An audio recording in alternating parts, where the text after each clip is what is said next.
And I do want to introduce Mike, who, like Stephanie, has a lot of practical experience in this area. He's been involved in California coastal and marine issues for years. He's directed all sorts of programs, if his CV is to be believed, and I have no reason to doubt it, on marine protected areas and conservation at a state level, at a national level in the United States. He's written widely and he's written recently on these subjects, and he's got expertise in getting key parties involved in these initiatives. So, Mike Weber.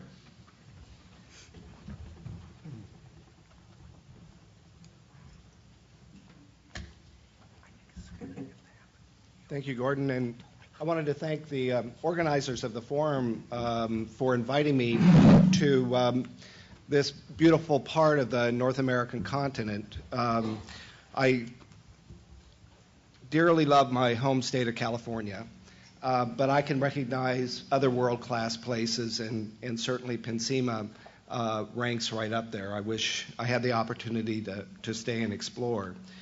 But I've also been struck and enriched by the discussions here. I will borrow from, or steal from Elliot, and say that one of my trademarks is to steal ideas. And I've heard many here that I think I can take back to California to provide as alternative ways of doing this very, very difficult business we have of sorting out ourselves along the coast.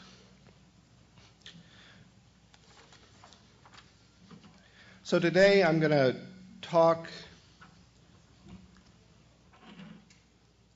about what's called the Marine Life Protection Act initiative. And while it's nominally a talk about a process to set up marine protected areas, it's largely meant to convey to you our experience with developing a partnership to support strong stakeholder engagement that leads to decisions and action. As I said, the focus of this particular effort is the Marine Life Protection Act, but I hope that the relevance is broader and that you yourself can steal some ideas from what we're doing in California. The organization I work for, the Resources Law Group and the Resources Legacy Fund Foundation, kind of specialize in these sorts of interventions between government and industry and many of the other stakeholders, so that in several cases we've worked very, very closely with government agencies and industry. For instance, in San Francisco Bay, a major project to restore tens of thousands of acres of salt ponds that had been operated by Cargill for producing salt. It's one of the biggest reclamation or restoration projects on the West Coast. We also recently played a role in developing an overall conservation plan on the Tejon Ranch, which is the largest remaining piece of open land in Southern California, 260,000 acres. And the Tejon Ranch had the alternative of developing it, developing all of it, or just developing part of it and setting aside the majority of the area for wildlands values. So we often find ourselves working with unlikely allies. We think that that's where the greatest progress can be made. Today I will give you some background on the Marine Life Protection Act, describe a process that preceded it in the Channel Islands to set up some marine reserves. I'll talk about early implementation of the Marine Life Protection Act and some lessons that we drew from that in designing the initiative. I'll also talk about the initiative itself, describe to you the structure and the stakeholder engagement piece of it, and hopefully you'll see something there that will resonate with you. I'll talk in particular about the regional stakeholder group process, which is a piece that was very important to me.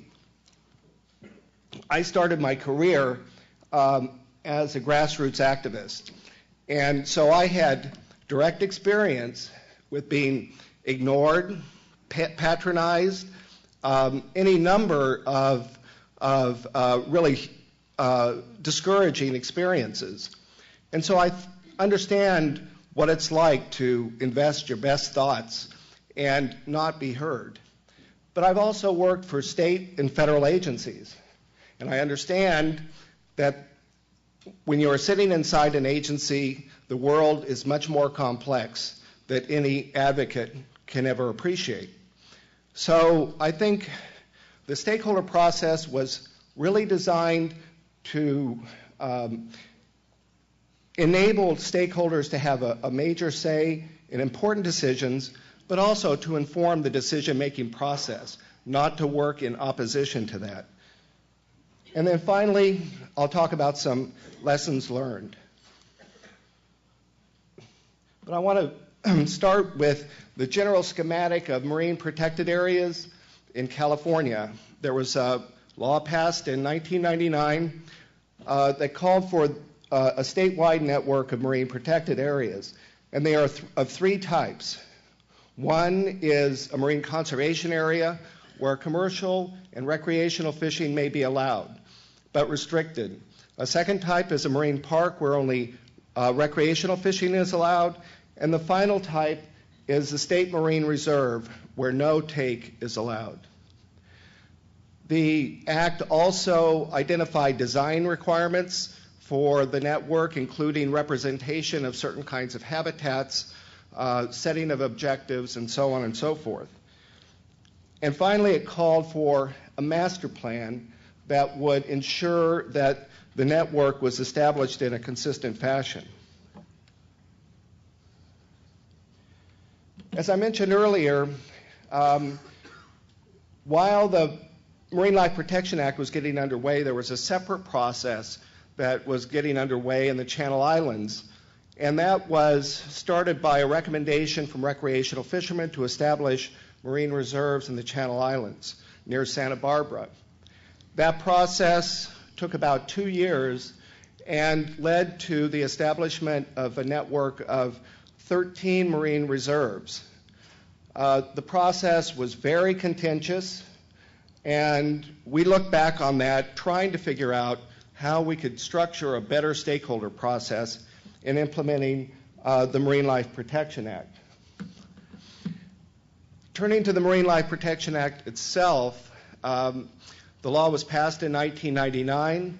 The Department of Fish and Game attempted to implement it twice. In 2001, they convened a small group of scientists and agency heads who met largely behind closed doors, developed a set of maps that they released as potential sites for marine protected areas.